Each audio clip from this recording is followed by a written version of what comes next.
Hello and welcome back to the Careers Mayor podcast with me, Jacob Power, and my colleague Jordan Andrews. We are both in fine fettle this lovely morning, Monday morning, and looking forward to getting some of our guest today's job history and dream career into your ears.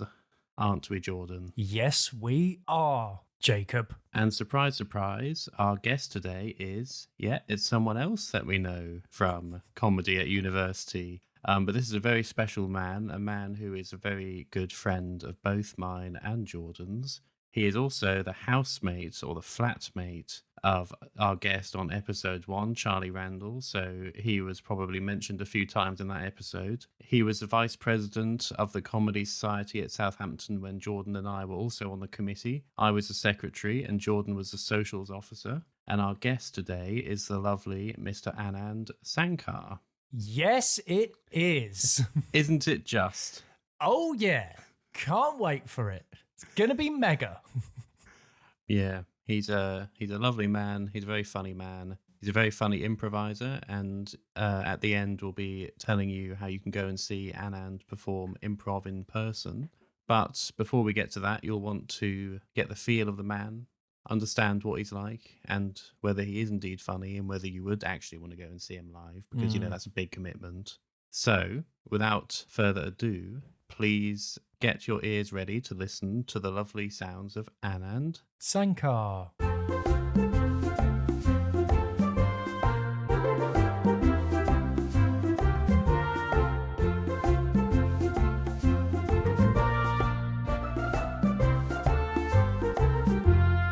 Welcome, Anand, to the podcast. Thank you, guys. Thanks for having me. How are you doing? Yeah, not too bad. Not too bad. I mean, I'm excited. I'm excited for this. I'm excited too. How excited are you? On a scale of 1 to 10? Yeah, so if 10 is you've just had a baby and the baby is like... Has superpowers, fires money out of its eyes, okay. can make you immortal, and then 0 is, not excited at all. Yeah. Where are you in that? I'll go with a solid. I actually have to go with 5 because 10 is insane. Like a mortal baby with free money. That is, it's too much. So I think 5. 5 is respectable in that scale. So we're less exciting than your magical son. It's what you're saying, which is awful because you've known us longer, Anand. So are either of you magic? That is the question. Well, I'm Ginger. Oh, do you have special? Yeah, they have special powers, don't they? When you rub their head and yeah, we burn really easily, which is magic in itself. But we want to take it back to the start to begin with, and let's talk about the very beginning. What did you want to be when you grew up? When you were a little kid? I suppose to be the first place to start. I think when I was a little kid, the idea of being, it is quite cliche being of an Asian background, but I was very excited by the idea of being a doctor. That very appealed to me as a young kid. I really wanted to be a doctor, which is funny. Yeah, and then I realised I don't like people. So, So what was it about wanting to be a doctor? Was it like stuff you watched on telly? I really like Scrubs, and I really what else? I think I really did enjoy it because I liked biology and things like that, and I did actually like sort of helping people and getting and I was in hospital a fair bit when I was a kid.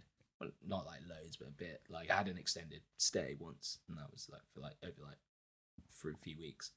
And yeah, no, I just was kind of fascinated by it, and it kind of excited me that it was something that was so quite fast paced and quite you had to, and the prestigiousness of it kind of appealed to me. You had to do really well at school, and it was it seemed like a very it was a good goal to have in terms of it's quite a peak level of job in terms of having to get into. You have to be the best, and I think that kind of did appeal to me. And what age was that from? Was that from the first time when you start thinking about these things? Or? Yeah, you know what? That was actually for quite a long time, right up until just before university. I sort of didn't. when I didn't get like the grades at AS level that would be considered like good enough. I could have just redone it, I guess, redone the year or something like that. But I sort of, after that, I sort of lost a bit of interest as well, because I was like, oh well, I tried quite hard and I didn't do that well. I don't think I can. If I couldn't do this, maybe I wouldn't be able to do it that well. So I sort of like diverted my interest into something else. But yeah, that's from like quite a young age, I'd say.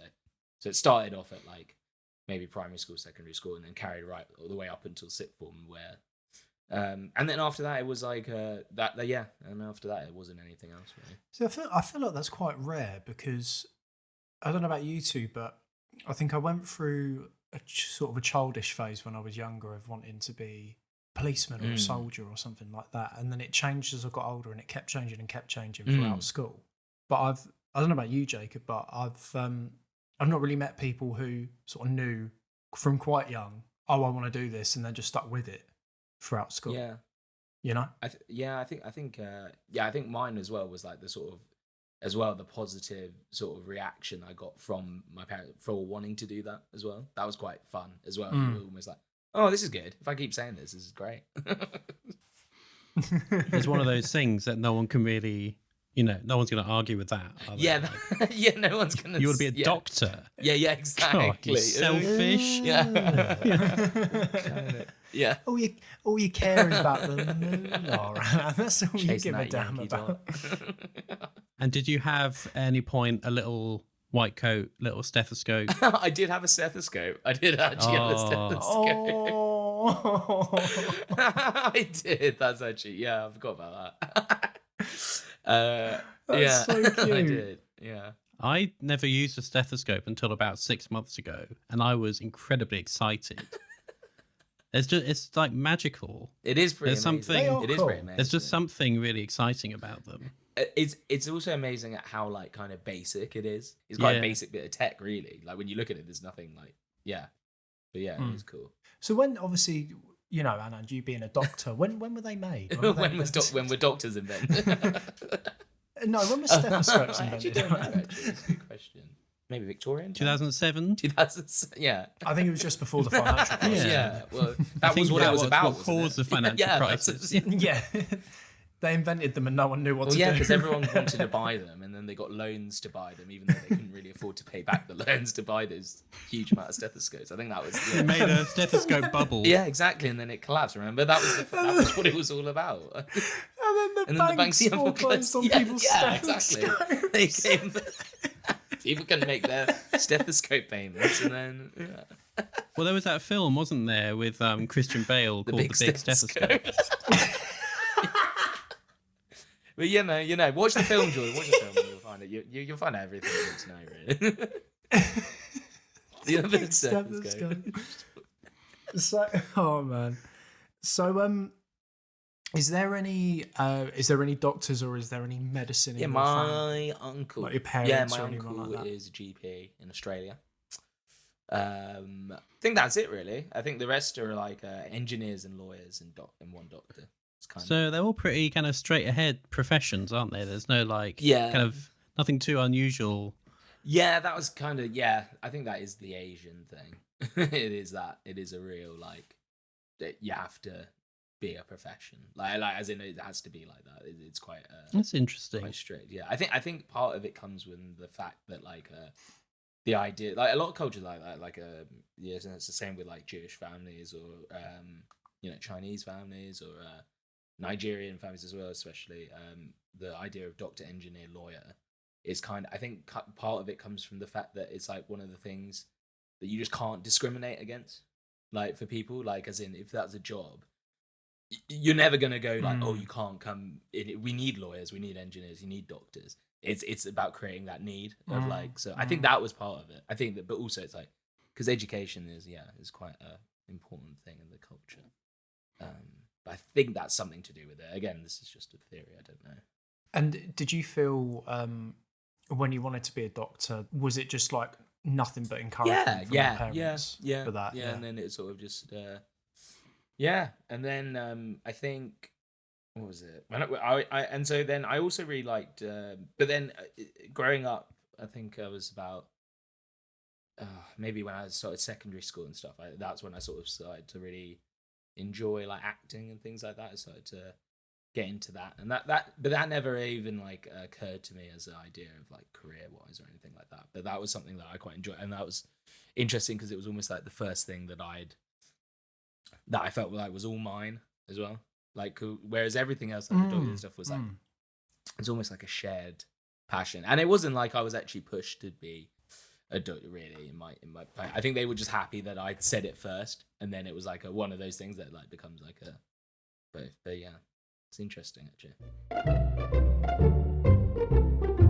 I took a gap year after sixth form, and that's All right. And what did you do on that? What did you? I did the class. I mean, I worked in a coffee shop and also taught swimming for a bit, for like about half the year, and then I went traveling for a bit. So Okay. I saved up. I basically used part of the year to work and save up money to go traveling in the sort of like the following year, if that makes sense. So September and then Did you break even? I did all right. Yeah. I think I made enough money to go and sort it all out, and then like have a little bit left. I had a bit of savings as well because I've been working since I was like about 16, I think 15, 16. That's when I got my first job. So yeah, by the time I was like 18, 19, it was fine. Tell us all about your job working in the coffee shop. Yeah, so I worked at Costa Coffee. I was a barista, not a barista maestro. No, never went for the course. So that is okay, there are different. You can go for the. You can become a barista, and then if you want to be a barista maestro, you have to go and do a course in like Peterborough or something, where they'll judge you on your latte art or your flat white art. So barista maestro, that's like a general. That's a baristas. Yeah. What's like a lieutenant? Yeah, I guess I think it's more. It's lower. I think it's more barista maestro as a sergeant and barista as a private. I think it's like okay. Because you're immediately a barista. You get enlisted in Costa Coffee. And you did your 4 tours. Four tours. You did. Nothing was the same, mate. I still see milk every time I close my eyes. Oh god, the mockers. I still hear their screams. So you were a barista, bog standard. Bog standard. So you were authorized to make to kill. No. You were authorized to make only some. Like, what's the difference between barista maestro? Yeah, I think barista maestro just means that barista maestro means that you can sort of also progress to being like I believe that's when you can be like assistant manager / manager as well. So as in you can do every drink when you're a barista, as in after a while. But if you want to actually become like a barista maestro, you have to go and prove that you can actually do it. Which I was okay at the flat white. I could do the art kind of. I never really. I'm not very dexterous, so which is great. Then I wanted to be a doctor and a surgeon, but like, I'm not very dexterous, so that would have probably proven. Bet you were shit at operation. I was so shit at operation. So what was the most complicated piece of latte art you ever did? I only ever did the leaf. I once tried to do a swan, and then it just and then I was like, this isn't it. But I did a leaf all the time. Leaf is the. What did the swan end up looking like? The swan looked like. The swan ended up looking like a leaf. Yeah, I was gonna say leaf. Yeah. Yeah, because the wing. I imagine the wings. Swan looked like a leaf with a beak. Yeah. Could be misconstrued for a leaf with a beak. Yeah. Right? Is that what you want? Is that what you want? No, it was a hard job. I remember like working in a coffee shop is difficult. Like when there's rushes. Christmas was awful. It's so hot. You're on your feet. You're like by the steamer. It's like you come back and you stink of coffee. Like it's just like it's imbued in every pore, and you're like sweating because it's just like so hot. And there used to be like 2 twins I worked with who were great. I've already forgotten their name. I think one was called Terry, but like there were 2 twins, like 2 16-year-olds, and they were like the funniest, maybe like some of the funniest people I've ever met. I really enjoyed their company. So it was just us three. Us three were quite like a little trio. Like we just mess around and stuff, and I enjoyed that. Yeah, so I enjoyed that part of it. I like that. And my boss, who still works, I think, at the costume, she was amazing. She's probably the most amazing person in terms of the most amazing worker I've ever met. Like someone who's she was like working up until she was like 8 months pregnant, still like doing, and she was like a machine, like, and she was really nice, and she never really like, she was very nice to me. She was very patient, never really like got angry when I couldn't really do things. She was very just the loveliest. And then when she went on maternity leave, we got a new manager who was just, she had been like our assistant manager and she became manager, and she was just the worst. She just, and it was just like all. So you showed her a swan, she knocked out your hands, that looks like a leaf. Yeah, she is. That looks like a leaf. And then she said, "You'll never make it this time." And she grabbed me, put my head under the steamer, and then she did some latte art of her beating you up. If you see here, you see the scar, the shape of a swan. Ironically, she could do swans. That's why she was a barista maestro. She branded you with a Costa leaf. But yeah, so she kind of made that job like kind of awful. So at that point I was like, it is one of those things that like, she made it bad because it was just weird. It was a weird thing. She'd do no work, as in, as soon as she became thing, she would just sit. Whereas my old manager, like I said, had been like constantly on it, like was always there. She'd always just go around the back and just stay and say she was doing admin and stuff, which, it takes 2 minutes. You don't have to do whatever. It was just a bit of a nightmare, I remember. And I was like, but the thing is, like, and that was the problem, is that she went on maternity leave just as I was starting my year off. So it's when I was starting to work there a lot more. So when I was doing only Saturdays, I think I did Saturdays and Sundays, or just Sundays sometimes. That was fine because it was like once a week, whatever. But that was when I was with the nice manager. And then as soon as, if it sort of coincided almost like badly, but I was like, oh, well, I still need this job. I need the money, but I should have maybe applied for another job. But then I was also teaching swimming, which is my favorite job I've ever done. That's like the best job I've ever had. Why is that? So how'd you? I used to do. So when I was younger, I was like competitive swimming. I used to do like about 3 or 4 times a week. And then one of my coaches, she was married to an army guy, an army officer. So she lived on the army campus. Do you know Sandhurst, the campus for the officer training camp. Yeah. So like So she then started a swimming school there for officers' children. And so then she'd hired, and then I had to go and do a week course on teaching swimming, which I loved as well. That was great as well. I loved doing that. The person teaching it she was this like brutal South African woman who I just found so funny. Like, she was so cutting and like just so, those people who are like very like, she was so straightforward and so like direct that some people wouldn't have liked that. Some people, she definitely would have rubbed some people the wrong way, but I quite liked her. I quite liked the sort of like abrasiveness. She just, because she knew what she was doing as well. So she taught, so she did that week-long course, and I got the qualification, which is like a level 1 swimming qualification, which I kind of wish I kind of carried on and kind of did the level 2 and stuff like that. Anyway, so that meant I could sort of assist people and teach lessons. And so then, I got hired by my old swimming coach to teach swimming lessons, which was amazing. I really loved that. And I was teaching like kids like of like 5 years old to like 8 years old, or 5 to 9 or something like that, where I'd take them from like, and take them through the different things to like learn how to swim, which was amazing. Yeah, I loved that job.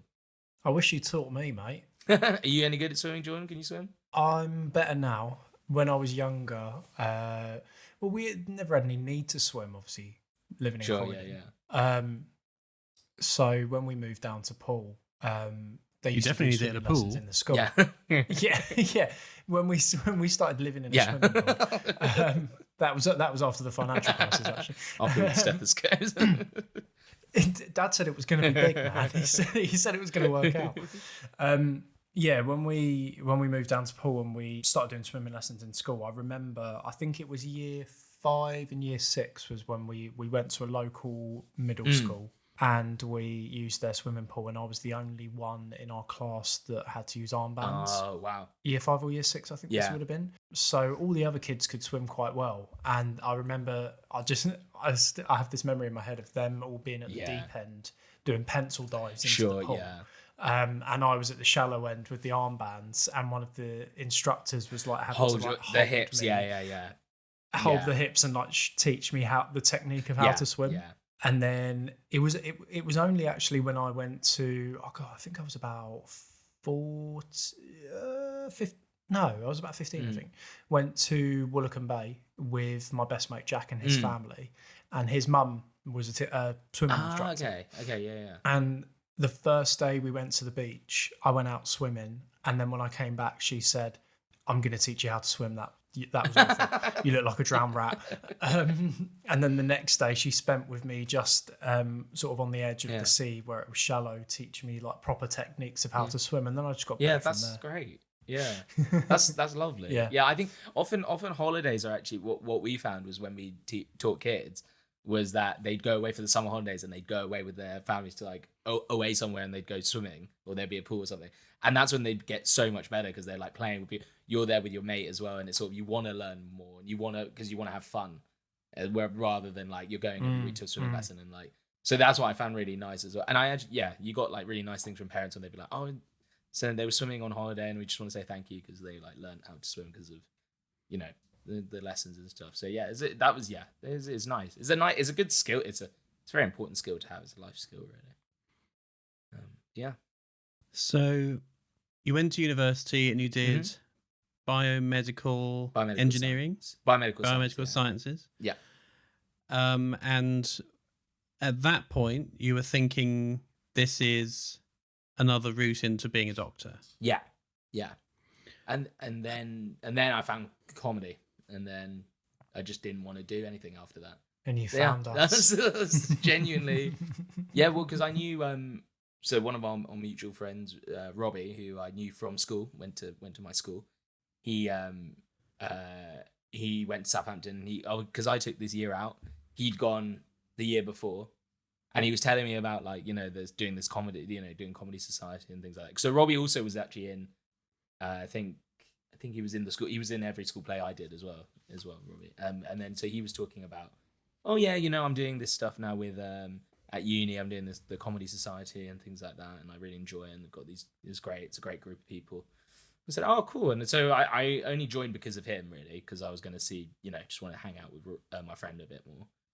And then fell in love with that because it was just like it combined everything I really enjoyed, which was like comedy and acting and performing and everything. And I fell in love with that, and I was like, yeah, this is amazing. And seeing everything and getting to that point, I was like, oh, this is everything I'd want, really.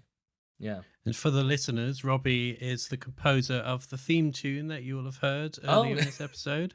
Nice, yeah. Of course. Yeah, he's a brilliant musician as well, Robbie. He is. So you already knew, of course, that you'd already been bitten by the bug. Yeah. The performance, yeah. So what was it about joining the Comedy Society at Southampton that kind of made you feel differently? Yeah, I think it was that sort of I got the same feeling there that I'd had back in secondary school. I think it was that shared sense of humor, and it was that shared sense of it was just really, it was everything I found fun and funny about all of you was exactly how I'd felt about my friends from school, and it just made it like, and plus doing the performing again just really. It was just perfect. It just completely clicked for me with all of you. And I found enough of you that we all clicked with. I think that was the nice part. I found there was just a good group of you guys that all... And it's also kind of a testament to like it all now, is that how many of us are all still in contact and still doing things and still wanting to hang out with each other and still do things with each other. I think that's kind of beautiful, really. I think that's lovely. And so, yeah, I think there was just... All of that made me... And it makes me think every day now going forward is that, yeah, that was like... I'm so glad that we all got to meet each other and got to do this because it's lovely. Yeah, it is special, I think, because most people I know, they have maybe 2 or 3 mates that they've still got from uni that they sort of meet up with regularly. I think it's quite rare that we've got. And how big is our group? It's got to be like 15 of us or something like that. Loads of them. That all still hang out and meet up and do stuff together and do creative things as well. It's great. So do you think in the same way that when you were in sixth form and socialising meant you took a backseat to other stuff, did you feel the same way when you were in uni with comedy that meant you took a backseat to I think other so. things? Yeah, I think it kind of just made... It became like the most... It became the thing that was most important, really. I now have a job doing something completely different from comedy, but it allows... The good thing about my job is it allows me to keep doing it. Because I'm in London and able to keep performing and doing things else. Yeah. Was there a point when you thought that's possibly an option for Yeah. for For- a future, like a Yeah. job, like earn a Yeah. living doing that kind of stuff. What was Yeah, the point when you started thinking that? It's a good question. I'm trying to think of the exact point. I think it was actually quite early on though. It was quite quick. It was quite quick into getting into it. I think of that first doing Comedy Society. I think that was it because there was I think a lot of us spoke about like comedians we really liked, and we were sort of starting to get to that when we were at Union. That was part of the podcast boom, was about 2015. I'd say like that was a big part. I mean, there was probably podcast boom before that, but it felt like it was all starting up, and you could hear about a lot of comedians. Like I got to know about how other comedians started, maybe more the history of comedy rather than like just seeing it. And so when hearing about the history of comedy and all these people meet at uni, and that's kind of the big thing, right? You meet at university, or you meet just after, you meet like doing the scene in London or things like that. Or anywhere like Manchester, Liverpool, things like that as well. But yeah, it was that thing of just going like, oh yeah, well if everyone else that's how it works, people meet at uni and then make shows, then go up to the Fringe, and there is a set part of it. It kind of made me realize that there was an option for it, and so as soon as I thought like, oh yeah, there is an option for it, that was suddenly okay. I want to do it. I don't mind if it, but again, I'm still not even sure now what I want to. The area I'm like really excited by most. I like improv, I like stand up, I like acting, I like writing, I like directing. So I don't really have a thing that I really, Well, I think the most important thing is that you need to try and actually be good at any of them, and then jack of all trades, and then master go of from none. there. Yeah, because that's always been your. Yeah, exactly. It's the quality. Did you work at all while you were at university? Yeah, yeah. I did for a while. I did accidentally join a pyramid scheme. You did, didn't you? Well, obviously, Jordan and I probably half remember some of the details. Yeah. So we're going to need you to go right back to the start. Yeah. So my friend, one of my friends, Darren, it wasn't really a pyramid scheme. It makes it funnier when I say pyramid scheme. It was close to a pyramid scheme. It was pyramid scheme adjacent. But what because it technically wasn't illegal. It was just a bit weird. But basically the job was we'd go door to door selling subscriptions to charities. So it was for Battersea Dogs Home. We were doing it for the first bit, and then it became the RSPCA and the Dogs Trust. But yeah, we do it was like a monthly subscription. We get people to, you'd go door to door and ask for a monthly subscription. And then the charities paid us on every person we'd signed up, basically. And that's how it kind of worked. But the thing is, because it was no salary, because of that, it was no salary. So it was like commission only. So you could go out there and like knock on like 100 houses and get nothing, and like spend like 8 hours working and have no money at the end of it. The most I made in a week was about 800 quid in a week, I think, once. And then that was pretty good. And then I thought, oh, okay, it must always be like that. And then I went, and then it got worse. And then when it got bad, I was like, why am I doing this? This is so stupid. And you get like, I think some people could do it. Some people were doing really well out of it. But then it got a bit weird, because then you'd have to, if you're doing well, you want to hire a team, and then you make money on how much your team makes. And then that's when it suddenly dawned on me. I was like, this is getting way too pyramidy. It starts to get like really weird. And like, the whole concept of that sort of sales way of going about it was very toxic, kind of thing, really. But it was, some people were doing really well out of it, and some people seem to enjoy it. So, fair play. But it wasn't for me. And then, so I was getting a bit depressed with that job. But then at the end of it, like I sort of was just like, all right, wash my hands of it. I'm not doing this anymore. And then I enjoyed myself, and then just, had a nice time. But yeah, doing that, I did that for about a year. And then after that, in terms of other jobs, and then after that, it was uni was over, and I came back home to Fleet. And then this was like August, and we'd just gone to the Fringe for a bit. And then I came back from the Fringe, and I was like, right, uni's finished, time to get a job. Started applying for jobs, and I just wasn't getting really anywhere. And I was like, but it wasn't even that long, to be honest. It wasn't even that long. I was at home after the Fringe, even that No, I think I even got this job before the fringe. Basically, my mum was like, right, you're living here, you got to get a job. Which is fair, you know. I get that. But I was like, I don't really want just any job. I'd like a decent job that I could see myself at and a career and things like that. And I just wasn't finding that. So like eventually she was still getting fed up and she was like, right, you got to just get something. And I was like, okay, fine. I'll get a part-time job working anywhere, and I'll use the money also to save up and maybe do the thing I did before I left uni, and it'll be a nice way to sandwich uni is go traveling again maybe, and like I was thinking of maybe going to India and doing like a proper trip and like properly like, going back to the roots and like, like really like do like a full real encompassing trip and sort of, Finding yourself. Finding myself, exactly. Yeah. The classic place to go. So I was like, okay, cool, I'll do that. I'll save up. Anyway, so I go and I sort of go to, I'm from a place called Fleet, and so like a big town that's near us is Basingstoke, which people probably will know. Basingstoke's, and it's horrible. I hate Basingstoke more than anything. But I went there, because there was a big shopping centre there. And I was like, okay, I'm going to get jobs there and, just anything. And I can get the train to Basingstoke, so it's quite easy to get there. Go around, hand my CV, and then I end up handing my CV into a place called Menkinding. No, I don't know if anyone knows. Oh, it's the Menkinding era of my legendary. life is anyway. So Menkinding. So what is Menkinding? Yeah. Yes. For anyone who doesn't know, Menkinding is the worst store in the world. No, it's a place for like 30-year-old neckbeards to like buy things. Like it's people who are in the arrested stage of development. I think it's supposed to be gifts for men, but really not any man so or want to know. So it's like that. For example, the thing I always bring up is they sold Spyro the Dragon incense burners, which always just made me laugh. Or Crash Bandicoot. Yeah, Spyro the Dragon incense burners, real product, or Crash Bandicoot hip flasks. That's the kind of shit. It was just real tat, and it was all plastic, and it's all going to end up in like some whale. But it was just like, but it was just awful. It's just an awful.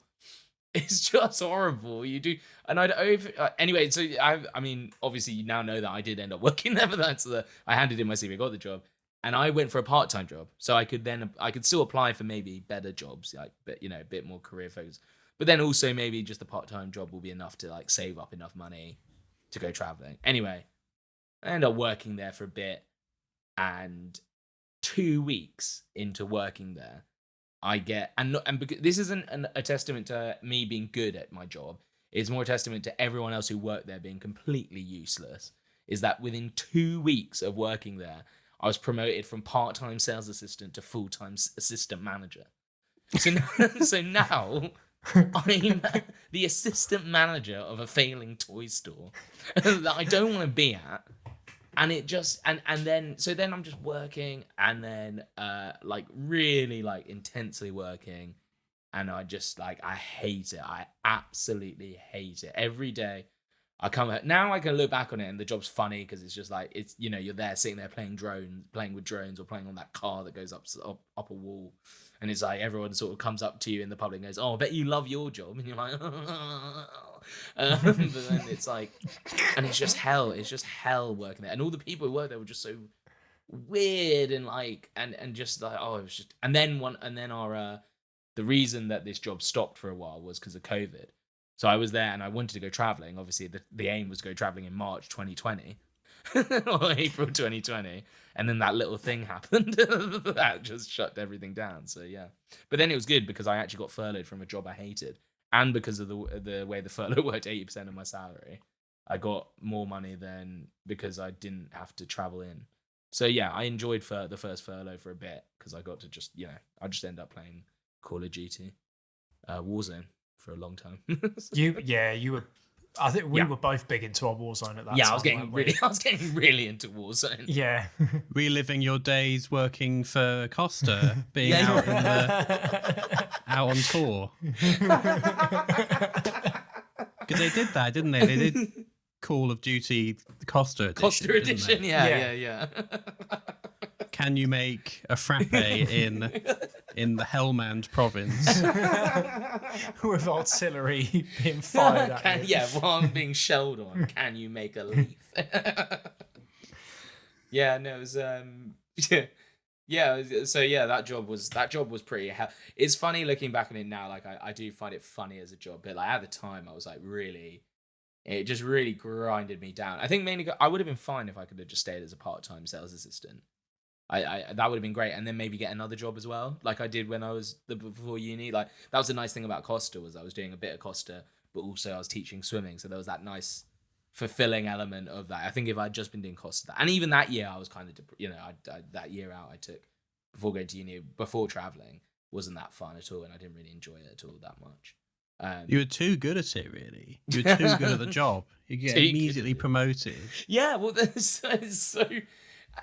Yeah, and then immediately promoted, and it was just. I really wish I didn't, but I actually, like the salary wasn't wasn't terrible for what for living at home. It was fine, and I could have. It would have been great if I had had the chance to go traveling, because I could have saved up loads and just gone. But then I ended up moving to Guildford, because and then I sort of had moved. After the second furlough, I sort of like taken quit that job of Menkinding. I was like, I'm just gonna quit. I don't, even though I didn't have anything else lined up, I just quit because I was like, I can't do this anymore. Did all your male family members get Menkind's presents that year for Christmas? Yeah, they did. There was one thing. Did they actually? I got a few, I got my dad there was a good massager thing that we sold that was really good, actually. That was the one good, there was one good product we did, which was that, and it was he loved that. So what was the staff discount? We didn't get, that was the thing, you could only get a staff discount on one weekend of the year, and it wasn't even that much. Yeah. What? Yeah, I know. It was the week. That's ridiculous. I know. And it was one of the. It was such a poor job in terms of everything. The pay was terrible for a sales assistant. The reason the pay wasn't too bad for me is because I was an assistant manager. But any other assistant manager at any other store would be getting way more money. I was like, it was good for me because I was kind of also at that point I'd started to get I was starting to do only the bare minimum, so I was kind of doing almost a sales assistant job, as it makes sense, but for that I was being I just started getting really disillusioned with everything, and I didn't like the people who worked there. There was one guy who worked there, was so weird. He would it was the most weird conversation I had with him, where he'd go he was still hung up on his ex-girlfriend, who he'd broken up with maybe a year and a bit ago, which I can kind of get, but he would mention her all the time, and it was kind of weird. And it was and by ex-girlfriend, it was his ex-girlfriend from school. So it wasn't it was come on, mate. And how old was he? Come on. He was about 20 at this point, and primary school? No. Yes. Oh, yes. Sorry, I worked with a nonce. Yeah, I worked with a nonce. But he would start, and but he would also say really weird things where he'd go, I was like, oh, what do you want to do? What do you want to be? And he's like, oh, I'd really want to be a professional musician. I think that's the dream. I was like, oh, that's really cool. I was like, so what, you sing? He's like, no, I don't really sing. I was like, oh, so what instrument do you play? And he goes, oh, I don't actually play anything. I was like, what? And he was like, yeah, but I'll learn how to play a guitar, and then that'll be it, I guess. And I was like, I'm sorry, you're 20 years old. I'm not going to be funny. I know you can kind of pick up skill, but if you've never picked up a guitar and now you want to be a professional musician, where it's so hard to do when you're talented and you can't play an instrument. And I just was like, I couldn't believe it when he was saying it. And I just was like, oh yeah, cool. I felt like he was having me on, and then I was like, but no, he was deadly serious. It was like, so you say, oh no. Oh, so what instrument do you play? Oh no, I don't play an instrument. Sorry, what? I'll tell you what, I can kind of, just to sidetrack, or no, sidebar. I can kind of relate to that, because when I was in year 9 and we were choosing our GCSEs, I had it in my head that I wanted to be a graphic designer. Or more so, I wanted to do something involved with computer games. So I wanted to do animation for computer games or something like that, because I just love playing PlayStation, basically. And when we were picking our GCSEs, we all had kind of a careers guidance session with our head of house. Okay. And Mr. Green sat me down in his office, and he was like, so what's the aim for you? What do you want to be when you grow up? And I was like, oh, I really want to do graphic design or some kind of animation with games. Mm. And he said, oh, okay, cool. So can you draw? And I said, no. No, I can't draw at all. And then he said, how about computers? Like, can you use computers at all? And I was like, not really, no. I can sort of do like Word and Microsoft and Excel, but that's about it. And he was like, okay. And then he looked at what I had initially chosen for all of my GCSEs, or like what I was going to do. And he was like, but there's nothing here for graphic. You're not doing art or anything like that. And I was like, yeah, but I want to do it. And he just had to really, really calmly and really politely just shoot me down and be like, well, I'm sorry, John, you can't do it then because you can't draw and you haven't picked any subjects where you would learn that. So, and I just remember being like, oh, all right, I'll just want to do that then.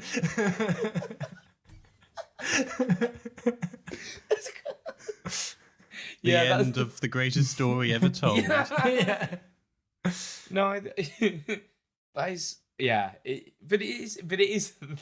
Sorry, I'm just imagining you just in that room. But it's good that you were just like, oh, okay, cool. You weren't like that, like. You weren't like, were you that crushed by that or not really? No, because it was just for me. It was like, oh, that's cool. That'd be a cool thing to do. Yeah. Because I just like playing video games. Because I was like, oh, sure. I just think video games are really cool, so I'll just do something with that. And then when Mr. Green was like, oh, but you're a fucking idiot. I was like, oh right. yeah, sorry, I forgot about that. Yeah, right. Sorry, that hadn't slipped my mind because I'm an idiot. I'll do better. I'll do better. So you were furloughed. Yes. And then you resigned from Mankind. Yes. Because you were just too jaded by it. Yeah. So what happened next? So, well, what I should have done is I should have kept the job because we ended up going into a second furlough, and I could have just kept. If I just worked there for a bit longer, I could have just kept that bit. But it was that I came back. So I then had. There was second lockdown. I didn't really have anything, and I was like, so then in that lockdown, I looked for a job, and I got a job working as like a mapping data analyst for a bit for this company, this mapping company. It was a really weird job. It was just like sort of like correcting stuff that their software mistakenly mapped, essentially. And that I did that for a good few months. And that I had to like teach myself how to use this software, which I wasn't very good at. It kind of made me realize that like that sort of role where it'd be like heavily, maybe. I mean, if I had good training, I could probably do data analysis. But like without any training, I had to do it kind of myself to learn this software. And then, but yeah, I wasn't really enjoying that. But that was good because that just got me doing something. I was working from home. I was doing that for maybe 6-7 months. Yeah, I did that for 6-7 months. And then I moved to Guildford. I moved out of my house and moved to Guildford. And then as I moved to Guildford, I was like, I need a job that pays better than this current job because I'm not going to be able to pay rent and stuff and doing just this. And then I got a job. My friend from home, who's also called Jordan, he got me a job with his company, doing sales. So yeah, and that's where I am now. And what do you sell? We sell Microsoft services. So we kind of, as well as our own software. So we have a digital marketing platform essentially that helps like agencies who run ads consolidate all their data in one place. And then we also partner with Microsoft and offer their services as well. So when would a company come to you and say, what would they we kind of after? approach, it's mainly because my job is mainly approaching new clients. So we'll do events. That's what the event. So like we do events and we sponsor events, a lot of events to get our name out there. But yeah, I'll approach like people. Like I'll get a list of contacts that I need to call or email, and I'll go, oh yeah, do you want to join our Microsoft program? We'll give you our software, and this will help you with like putting all your data in one place, and we can also help you with our Microsoft stuff as well. So we give Microsoft services and platform. I can't really say too much else because it's like what we offer is kind of under NDA and it's only for digital marketing companies. But yeah. But I'm gonna reveal it to the world right now. It's Word, PowerPoint, and Excel. Yeah.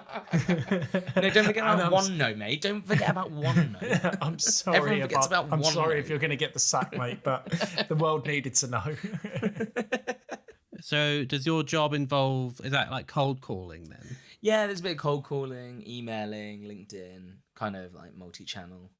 And how do you find that? And events and stuff. Yeah, I don't mind it. Like I'm not a big fan of cold calling, but no one really is. But you just have to get on and do it, kind of thing. It's I think it helps in terms of, like in terms of in general, like because a lot of like doing comedy and stuff is calling up and admin and kind of self-promotion, and a lot of there's a lot of sales involved in that sort of thing. So it is good. I think I've learned a lot from this job, like in terms of giving me confidence to talk to people as well. Like talk to we because we're always approaching CEOs. I have to talk to CEOs of companies regularly, which I quite like. It gives you a bit more. Dealing with those sort of people is quite good because it humanizes them a bit more, and you understand that, like, yeah. I mean, obviously you meet like dicks, but like the vast majority of people I've actually met have all been quite nice. So, you know, I've actually had quite a nice is not a bad space in terms of people. They're usually digital marketing agencies, all right. Sometimes they can be a bit irritating and they think what they do is the most important thing in the world, but on the whole I think they're actually quite generally down to earth people, and the people who work in marketing are usually quite fun. What's your kind of work-life balance like in that job? It's pretty good. Like I because of doing comedy though, it does feel like and acting and things like that, it has made it's quite full on. Like as in I'm every day, I'll finish work, and then if I got a gig in the evening, so then I'm knackered for the next day, and if I'm going into the office it can be a bit of a struggle. So I quite like the fact I'm hybrid. That really helps. And my weekends are pretty full on usually for doing creative stuff. So it means that I don't really get that much rest on my weekends. And I think I should start booking in time more to actually rest, and actually booking in time for doing nothing. But then also, that's funny because I say that, and then I did nothing yesterday. And for a lot of today, I've been just by myself in the house kind of. And then, and actually I got quite bored quite quickly. So I both want that. I both want that sort of slow doing nothing thing, but then I also get really bored of it very quickly. I think maybe it is about having people. So I think sometimes it can be nice to be bored with other people. That can be all right. But when you're bored and by yourself, sometimes it can be a bit like, oh, okay, actually I do want to maybe fill my day with things and stuff with things, because actually just doing nothing kind of does annoy me. Yeah, I mean, you can do things like meet up with a friend and have a long lunch. Like, yeah. That's a real pleasure in life, I think. You're doing nothing, but you're doing something. It's a good thing. Yeah, I think I should do something like that, really. Yeah, because today has been, although to be fair, I'm going out and seeing some friends this evening, which is quite nice. Like some school friends. So yeah, looking forward to that. Good. I didn't know you were still at school. Yeah, I didn't know you still had friends.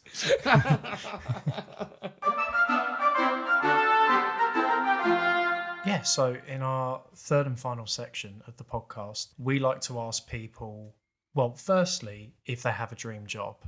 Mm-hmm. Just very quickly, if you do have a dream job, what is your dream job?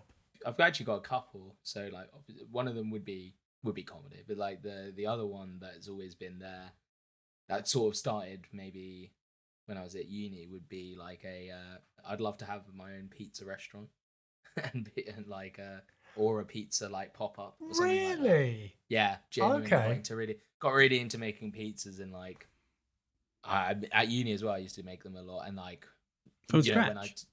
From scratch. Yeah. I like making the dough, and like I got really into it, and I really like the sort of process of it, and I love the fact that like people who are like really into it get really into it, and it's like a real obsession, and like the best pizza makers in the world. It's like quite a prestigious thing. It's one of the few, like, it's one of the things that people really, because it's quite simple in its base, that when you make it good, it's amazing. To make something great, and when it's simple, I love that sort of part of cooking. So you want to own, so firstly, is it your own restaurant that you want to own? Yeah, I'd like to own my own, either restaurant or restaurant, yeah. So either a restaurant or a restaurant. or like or like a pop up, like a Or a pop-up restaurant. like a food truck kind of thing. Yeah. A food truck. Okay. But probably if it's your dream, it would be a full restaurant. Yeah. And I guess it would be a restaurant with a stage. Yeah. Like where you can put comedy on, because like I feel like I've only seen them in films, but those clubs where there's a stage, but then it's surrounded by tables and people sit. Yeah. Is that would that that kind would of place sick, be? Actually. That would be quite cool. Actually, I would like that because I also really love live music, so it would be sick to have like bands and stuff. Okay. And what kind of live music would you like? Paint a picture. What kind of vibe do you want in the restaurant? Well, you know what's actually in London. There's one of the first ever Pizza Express is actually which is in London, is a Pizza Express jazz bar. So it's like, and that's like yeah. So that kind of like, to be honest, that sort of vibe would be great. I'd love that sort of thing of like somewhere that you could pizza and like maybe jazz. But I also like funk and soul music. So yeah, it'd be cool to have like a cool live band. And also, do you know Olivia Dean? Saw her recently. She's brilliant. Her kind of music would be amazing. Who's she? She's kind of like, I'm trying to think of how to describe her. She's just brilliant. But she has like so her band, which she played with, has got like the horn section. So you've got trombone, trumpet, saxophone, and then a pianist. Oh, I feel like you've shown me her before. I might have shown her you. Yeah. She's really great. And so yeah, like that sort of music would be sick. Can I ask you something, Anand? Yes. Do you love her? I think I do. I saw her perform at Somerset House and I was like, I think I'm in love with you. That was just before I went to Paris. So if you're listening, Olivia Dean. which she definitely is. So how about this, right? So you've got your dream restaurant, you've got the stage, you've got the tables and chairs. Now, what if we said to you, Olivia Dean can perform at your restaurant? Yeah. But she will never love you. That's fine. That's fine. That's fine. And she's so flirty. She's ever so flirty. And there's a whole, everyone else who works at the restaurant, like there's a big, will they, won't they? Maybe they will, maybe they won't. But Olivia knows what she's doing. Olivia knows. Yeah, she knows what's up. She knows that she's just having fun. She's just flirting. Or maybe worse is that you don't know, and it's almost like she just can't see you. Like it's almost like she doesn't know you're there, even though she works for you. Wait, so we don't even have a conversation. So she kind of like, if you speak to her, like you go up to her and speak to her, and it's kind of like she goes, oh, okay, like you kind of snap her attention out of whatever she was already doing. Okay. And as soon as you finish speaking, you're gone. Straight away, she's just. Yeah, it's kind of like it always, like if anyone else comes up and speaks to her, it's like part of the same rhythm she's already in.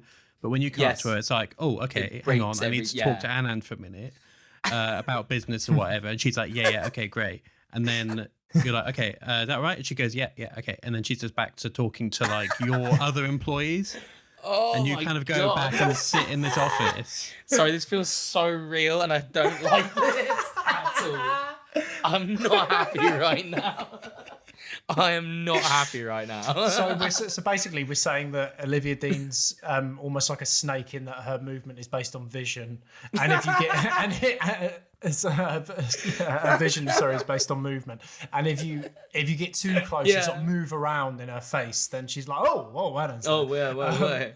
And then so she does outside, and I go back to the office, and then what? I cry. Is this what happens? Is this rush? We're not going to tell you how to live your life, Anna, and that's up to you. I mean, I'd hope that you could come to terms with it, because hopefully... I'm confused as to what the question is. So is the question like, would I still have this? I mean, let's say in this situation that we have the power to give you this restaurant come comedy club come music venue, but but this is kind of like part of this is the catch really for, we're not just going to give it to you, because if we just say, yeah, you can have it, then that's the end of the episode. We've got to make it, we've got to make you work for it a bit.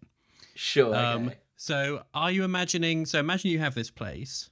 Okay. Do you imagine it having lots of kind of back rooms and things? Like, do you live there? Is there like a little apartment or something? Or do you, at the end of the night, lock up, go back to your home? Or what are you thinking? I think, I think I live near, but not above. Yeah. In walking distance? Walking distance, yeah. Okay. So possible stipulation is that every time you need to commute to work, there's someone who walks in front of you at a really slow pace, and you can't get around them.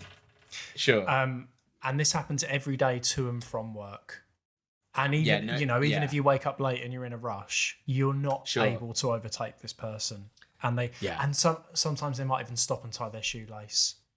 Okay. Or they'll stop and sort of look around like they're lost and not sure where they're going. But you have to stay behind them at all times in order to get to work. And sometimes it's Olivia Dean, but she has her earphones in and she's like talking to someone. Yeah.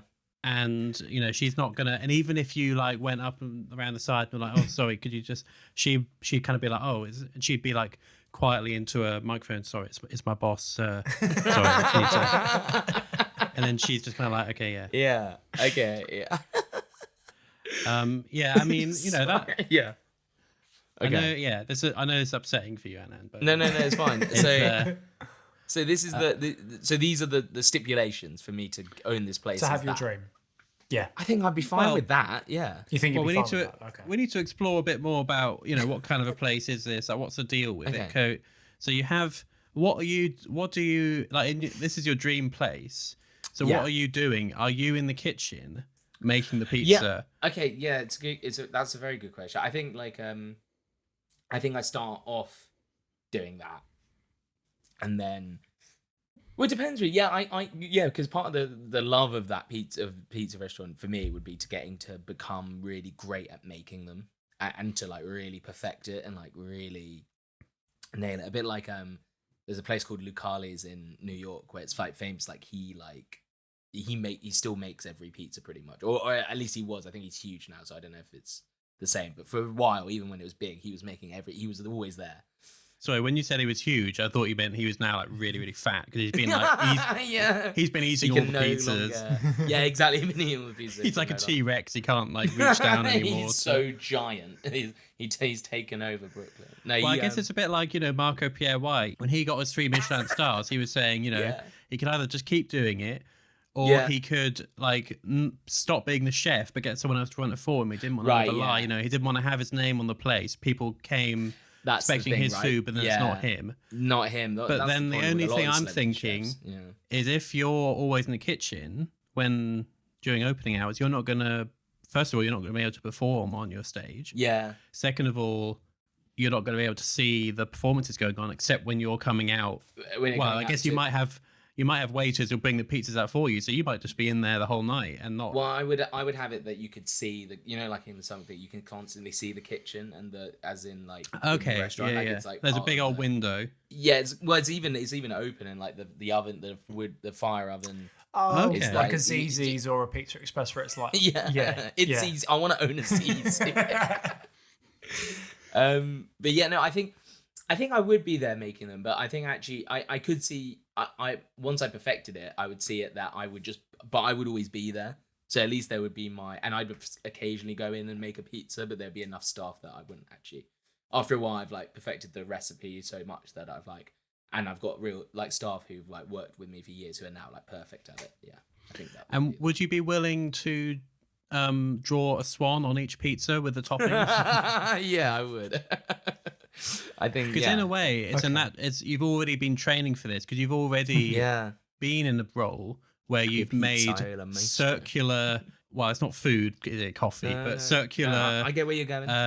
Sustenance. What's the generic name for the food and drink? Like if I said let's go out and get something and it could be food or drink. Is there a word for that? There isn't, is there? No, I don't think there is. Okay. Well, let's imagine Jordan there looked angry. Jordan, you looked angry there for a second. No, I'm pissed off. I can't think of anything. Oh, I thought maybe you didn't think this was the direction we were going in with this podcast. Like, it's turned into Dictionary Corner. Susie Dent's going to join the call in a minute and say, actually, it's a Kushnorthen is a name for those two things. But I do the think etymology of that word is very interesting. I do think it would be quite a cool little, like, a pizza restaurant where part of the thing is, like, they'll send out the pizza and there'll be some kind of, design picture that they've drawn using the toppings. I've seen that before, yeah. Have you? It was like there was like this pizza making robot. That was a thing where they used to do things. What do you mean a pizza making robot? What, in a restaurant? It was like, I swear it was something. Maybe I'm making this up. I don't know why I feel angry about this, but I'm like, what do you mean? There was. Why are you so angry? You know what? You could just actually the easy way to do it would be to make it like where they do is to make a stencil and then just do the Parmesan cheese on the stencil to make the image. What if Olivia Dean would think that was cheating? And she'd have even less respect for you. Thing is, now you've now established that Olivia Dean and I are nothing, and if anything, she is like, she doesn't like the fact that I exist. Really, I'm a necessary evil for her to continue working at this prestigious restaurant, even though she's now huge. She's way too big as a performer to be performing at this restaurant. Yeah, I think we sort of were implied before that she was a full-time employee of this restaurant. Yeah, that's what I'm she's one of the in-house acts. I was gonna say she's imagining... she does Somerset House and then decides to come do this pizza restaurant every so often for someone who she doesn't really like. But am I paying vast amounts of money? Has all my money gone on Olivia Dean? Have I got unlimited money? I've got a baby that farts money, I guess. Sorry. Nice. I'm sort of picturing a world where almost like in the, like in the 40s where they'd have like club nights, but that was like the big way that you saw an act. So you'd get like dodgy like East London, like the Craze when they had like their club, and Brenda Lee would come and sing at their club. Yes. Okay. Yeah. So I'm sort of imagining a world where Olivia Dean knows she has to do that to get exposure. Yeah, well, it's a bit like Andy Warhol's Studio 50. What is it? Was that Studio 54? Something like that. Yeah, I get you. Do I have any gangsters roaming around as well, Jordan? Are there any gangsters? You do have gangsters. Yeah. But we're going to say that... they're like the ones from Bugsy Malone. They're all children. Yeah, they're all children. And so they're all children with splurge guns. And there's a chance that when they're all hanging around like wise guys in the restaurant, that they might just splurge you. whilst you're cooking away on the pizza, they'll just go, "Hey, wise guy," and shoot with one of the custard guns. There's always a chance I get custarded. Yeah. Okay. How do you think you'd react in that situation? Would you kind of flip out? I'd be furious. I think I wouldn't be happy. To be honest, now that if you add the splurge guns and the kids, I no longer want this restaurant actually. Oh, okay. Although I did mention the Bugsy, but I mentioned the Bugsy Malone thing. To be fair, so that's on me. That's actually my fault. Well, okay, what if they're not always in there though? They're not always in there. I mean, it's a bit like, have you seen The Sopranos? Yeah. So like Artie Bucco, what Bucco's restaurant? Oh yeah, Vesuvio. No, I'm imagining it more like Bada Bing. Bada Bing, where they're sometimes there, and then they've got like a back room where they go and have. They maybe hang out in the back. Yeah. Yeah, if it's like that, then maybe it's fine because like there's very occasionally just. I mean, Tony's out there a bit, but he usually hangs out in the back room, really, doesn't he? Yeah. That's kind of like. When they need to talk about, their illegal just loving the idea that they're running like some of those violent gangs in London. These little children. Yeah, and I think they're more going into the back room to like play Fortnite and stuff, and go on their iPads. The iPad generation. Yeah, but there's a small chance that if their iPads die. Yeah, if their iPads die and they didn't bring their chargers, that they get really mad and then they shoot you. Or they die early in Fortnite. They die right as they land. They haven't even had a chance to get a gun yet, and someone kills them, and then they might run out and go, "Oh yeah," and custard you. You know what? But I'll be honest. I think they're only there sometimes.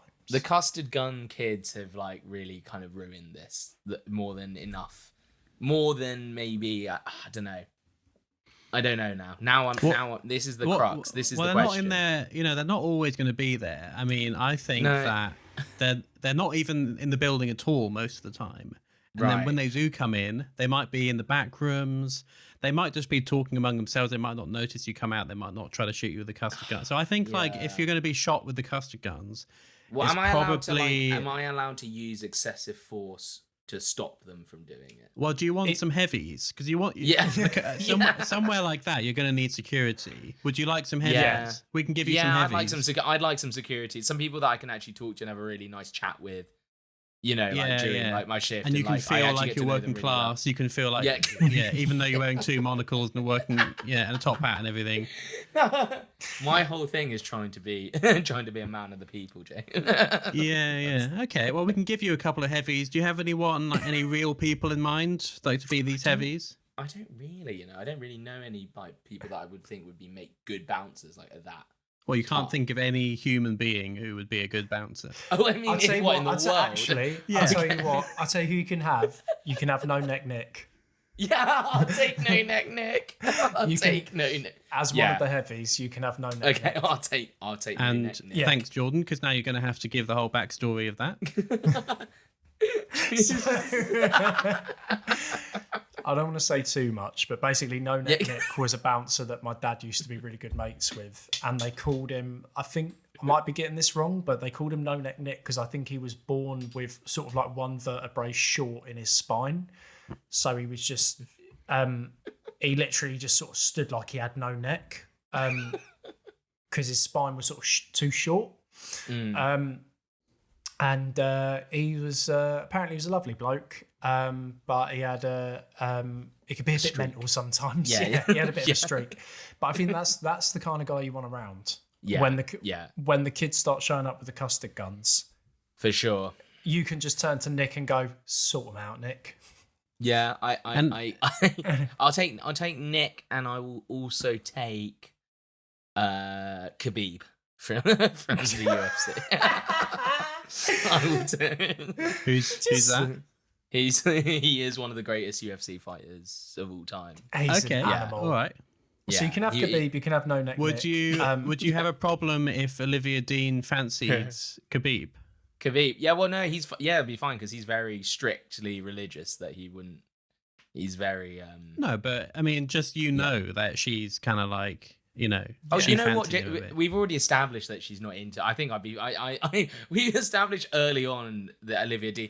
At this point, I'm not going to be like pining after Olivia Dean. I'll just be like. Yeah, but I think it'd be easier to cope with if she was kind of like that with everyone. But if she had eyes for someone. No, I think in a way it would actually.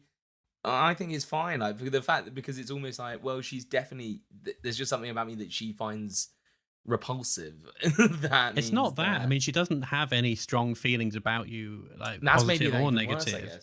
Yeah, it's a bit like you're like the air conditioning unit or something. Like you're just sort of there, and you only deal with it when you have to. Like if you think, So well, in that sense, with that relationship, I think early on that would have made me go, oh, okay, well she's not interested. So I'm not gonna. I don't even. It's fine. So yeah, if she wanted to love, but it's not even like as a colleague. Like obviously, when you, I don't know why you don't want me to be okay with this. I don't know why you want me to. Drilling down. He just really wants me to try. He wants me to cry. I think or something. What do you want from me, Jacob? I'm saying I'm fine with it. All right, I'm fine with how she is with me. Like, why are we trying to? Why does he keep trying to change to make me go? Anand. We're not going to get anywhere if you keep overreacting like this, are we? So we need you to calm down and start having some constructive conversations with us. Olivia doesn't like 7 o'clock. Olivia doesn't like you. Get over it, okay? I'm fine with Olivia Dean. Okay. It really feels like you're not. Okay, so sorry. You would be happy to accept this restaurant if Olivia Dean works there. She was a singer, and she sort of knew who you were. You're her boss. Yeah, she has no sort of strong feelings towards you. She only ever acknowledges me when she has to. Yeah, in order for like business and payments and also where you live a short distance away from work. She walks in front of you at a really slow pace. At a really slow pace. Talking to someone on her phone. She's like, ugh, that's my boss behind me. Yeah. And it takes you ages to get to work. But it's not her every journey, though, is it? It's always someone, but it's sometimes her. Yeah. Or what we saying, Joe? Would it make a difference? I think if it's always her, I think that would grind me down a bit. If she's always talking on the phone about how much she, because at that point now it's not just arbitrary. It's now just, oh my God, my boss that she's talking. So it's now moved to hate rather than just. Okay, yeah, no, it's not always her. I think, it's because I think as well that requires a lot of explanation about why it would always be her. Because basically, yeah, well, that's like she lives next door to you and she waits for you to leave every morning. Like she hears the key in your door and then she quickly runs out of her door just in front of you. And at that point, then I'm starting to think maybe she does like me because why is she putting this much effort? Yeah, exactly. And I don't want you to think that. I don't want you to have any. We don't want that. We don't want him to ever. So sometimes it's Olivia Dean, great. And sometimes it's your mum. And but your mum keeps telling you that your room is really messy. And she's really fed up with how messy your room is, and you need to tidy up because we've got people coming around and it's a state. So you've spoken to my mum then, Jordan? Great, thanks. Yeah. Is she on the call? Is she about to come on the call? She's in my ear. That's exactly. We've been in that situation so many times. Clean your room. It's a state. So sometimes it's Olivia Dean being like, oh yeah, it's just my boss walking behind. But then, me, is it every other time that it isn't Olivia Dean? It's my mum. No, I think it's a kind of, most of the time it's just some random person who's on the street. Sometimes it's a random person. Okay. What? I'll take that because I already get jip from my mum sometimes about my room being a state. Olivia Dean is fine. It's sometimes I'm putting that, if that makes sense, I'm putting that alongside all the other Olivia Dean stuff you've mentioned. That's one package of bad, as it were. Yeah. We also got the Tiny Gangsters, but they're getting controlled by Khabib and No Neck Nick. Yeah. Yeah. And then we've got the pizzas. The pizzas. But you have to do like draw, a bit like latte art, but for pizzas with the toppings. Yeah. Okay. But, you have to do it pretty well. It has to be something that basically you want the restaurant to become well known for. Like, that's part of your USPs that you do that's this. The shtick. I don't know if I'd want that to be the shit because I like the idea of a pizza being able to speak for itself. Yeah, but you could draw like right words on it, and then it is speaking. Yeah, maybe. For itself. Okay, you know what? That's by the by, I guess. Although I don't know that does it. Yeah. You have to call it Pizza Sankart. Okay, now that what? This is you're getting dangerously close to me not wanting to do. What does that mean? Oh, Sankart. Well, my son. Yeah, sorry. I was like, what are you on about, Jordan? Like, yeah, you were like your face, Jacob, was like, what? We're having a good time, Jordan. Why do you have to? I mean, I don't want us to get too far away from the fact that this is supposed to be a job that you love and it should be like your ideal. So, well, this is what I'm confused. Sorry, so I'm just trying to just for my own clarification. We're going that I'm getting this perfect thing, but also there are some obstacles in the way, and it's how many obstacles I'm willing to accept before I say no. Is that what it is? Not really. I mean, it's just that we have the power to give you this restaurant. You have the power. Okay, cool. But these are your caveats. Yeah, because we can't make it too easy for you, and also it's kind of a life lesson because nothing in life. Whenever you get what you want, it's never exactly what you expected. Yeah, that's true. It's a good point. Even if your dreams come true, there will be all sorts of things you don't anticipate. Because I think I would be lying to you, Anand, if I said, okay, Anand, here's this theatre/pizza restaurant. Yeah. And it's going to be happily ever after for you. Because running a large business like that with lots of overhead, lots of organisation and admin. Well. Oh my god! Yeah. It's going to be tricky, and we are trying to make sure that you're going into this with your eyes open. You know that this isn't going to be a walk in the park. No, it's not going to be a walk in the park. But something I'm worried that we've got a bit away from is that we've got the pizza, and we've clearly your passion for making pizza and making the best pizza possible is something that we've really got in this. What we don't really have is your passion for performing, which I'm worried we've slightly lost. So I think that you need to have a head chef who's a few nights a week you can say to him, okay, you're in the kitchen tonight. Yeah. I'm doing my type 5 or type 20. Yeah. Yeah. And I'm going to get some of my friends and other comedians in, and we're going to do a night. And I'm not going to be sweating over the grill. No, not grill. Yeah. What do you make a pizza on? The In oven. the pizza oven. Yeah. Yeah, pizza I'm not going to oven, be yeah. sweating over the pizza or beside the pizza oven. Yeah. Tonight. Yeah. Yeah. If you're over it, you're in trouble. Yeah, exactly. You're going to fall in down the chimney. Yeah, I'm a chimney. Yeah. Like I'm imagining it as Santa one of those. Claus. Do you know what I'm imagining? I'm imagining the carriage from Shrek 2. Like that kind onion. of shape. Yeah. Yeah. That's what I'm imagining your pizza oven looks like. Is that okay if it looks like that? Will I you still actually love accept it? that. I love Yeah. that. If anything, that makes it way better. In fact, like rather than like a garlic bulb. Yeah. Because No, I I like want to that. make sure that you, when you say yes to this, which I hope you will, and then we can Yeah. finish the podcast, Sure. that you that you're like, yeah, I'm really happy with this, and the downsides, Yeah. That's going to be tricky, but ultimately, But ultimately, I'm it going to be will living the dream. I'm going to be living the dream. So but yeah, exactly. So I have a time to perform when I want to. I think I like that. The idea that I Yeah. perform when I want Yeah. to, and put on nights what I want. Basically, have that as I can put on what I want for nights. So whether it be comedy or music or things like that, I think that's the nice. Yeah. And as is. where would it be? It's funny. I was just thinking. Like, I think Camden. Actually. Okay. Somewhere northwest London. Near a tube station, so Yeah, nice, yeah, easy place to relatively get to. Yeah, relatively near, kind of where there's the jazz club in Camden is now. I quite like that venue is so sick. But yeah, I'd like that sort of place.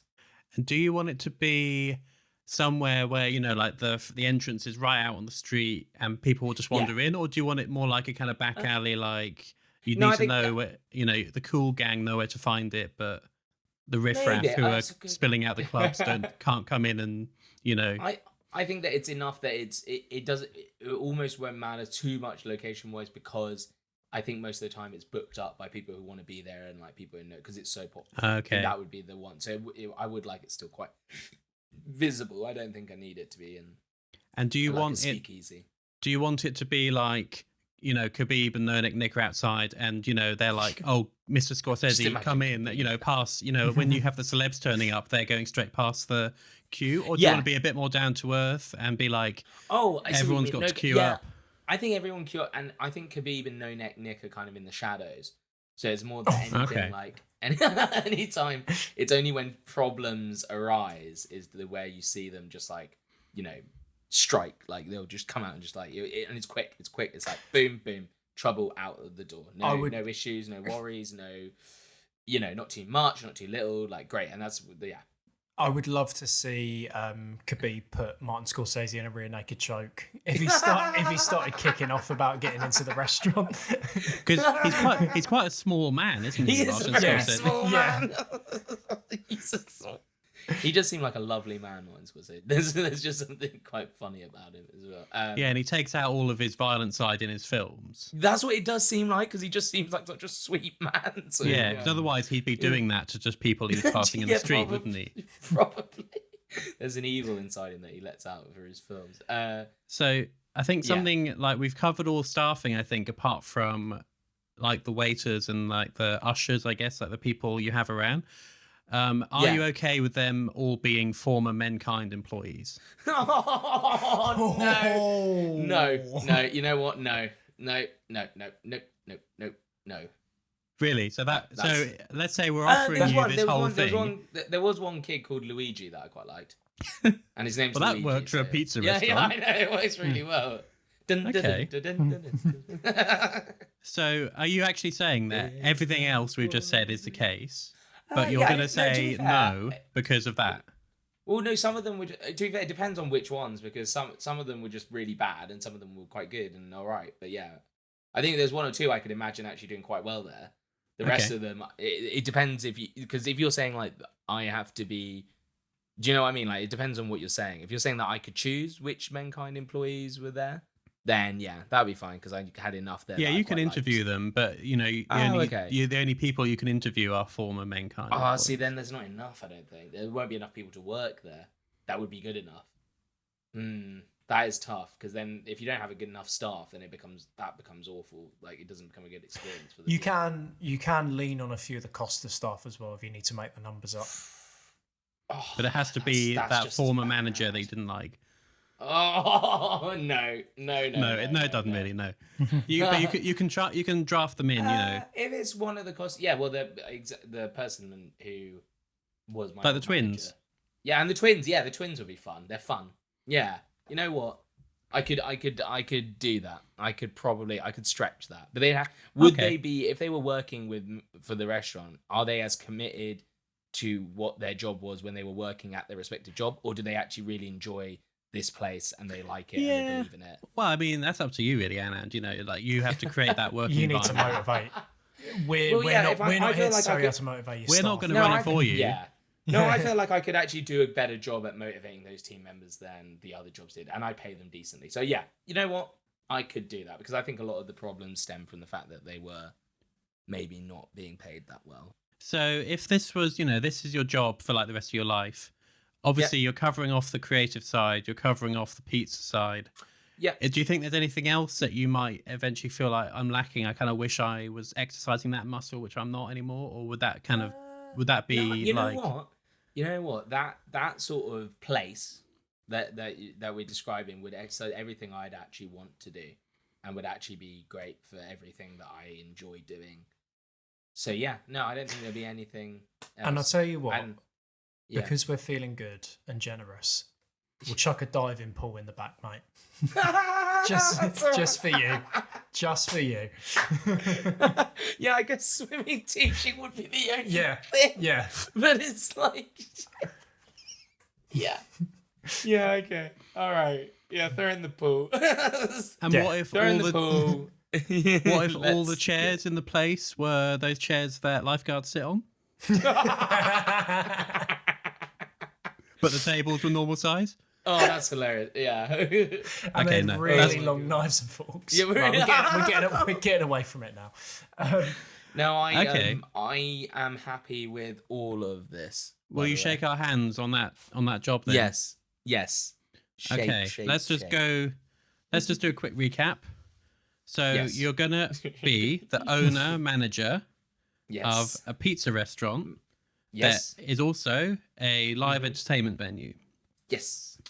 And it will have lots of back rooms where any like gangsters or anyone can kind of retire. And you'll have some regular gangsters who come in who are what did you say? They're like the Bugsy Malone children. The Bugsy Malone children. Like and sometimes, like maybe like once a month, once every 2 months, they might spray you with custard when you're going out to tables to deliver the pizza. However, you can be in the kitchen whenever you want and cook the pizzas, but you'll have a really competent kind of like head chef that you can delegate that to when you want to be doing other stuff. On the nights when you're in the kitchen, you're bringing the pizzas out to the tables because it's kind of like open plan. And you're kind of bring them over and you're talking to the customers, getting to know them. But then you can be on stage some nights. Doing whatever you want, get whatever acts you want on. Now we come on to Olivia Dean. Olivia Dean, your favourite singer in the world, who you love. Will work there. Full time and so I guess she'll be on every night. Yeah, she's on the books. But she kind of won't really, she won't really know you're there. She won't really talk to you. But she knows you're a boss and everything, so she won't be rude to you. But it's more like and you'll live nearby, and this will be in Camden near the tube station, and which means you'll live in Camden as well, I guess. I would love that. Yeah, and every day when you walk to work, it's quite a short walk, but there will be people walking slowly in front of you and getting in your way. And sometimes that will be Olivia Dean. Sometimes that will be your mum. And she'll tell you that you have to tidy your room. Tidy my room, And let's make less of a big deal about this. You will sometimes have to do like the pizza version of latte art on the pizzas. But that's not like your USP. That's just something that you do sometimes. Like if you've got a customer like a birthday who's in on it, or a birthday or something like that. Or sometimes people might say, "Oh, I heard you do that. Could you try to do that for me?" And then you'll be like, "Yeah, okay, we're fine." And you'll make pizzas using a pizza oven that's shaped like the carriage from Shrek 2. Yes. Yeah. Have we missed anything? No. Oh, and there's a swimming pool in the back. Oh, there's a swimming And pool. a swimming pool in the back. I am happy with all of these things, and I accept. I accept this offer. I think we of found your employment. dream job, Anand. So We found my congratulations. dream job. Thank you. When can you Thank start? You both. I have 1 month's notice at this role, so yeah. Okay. Well, our people will be in touch with your people. So Yeah. Well, thank you, Anand, for coming on the podcast. thank you so much. No, you're very welcome. And don't let the Olivia Dean thing get you down too much. I'm sure you'll win a round, mate. You're a charmer. I'm sure you will.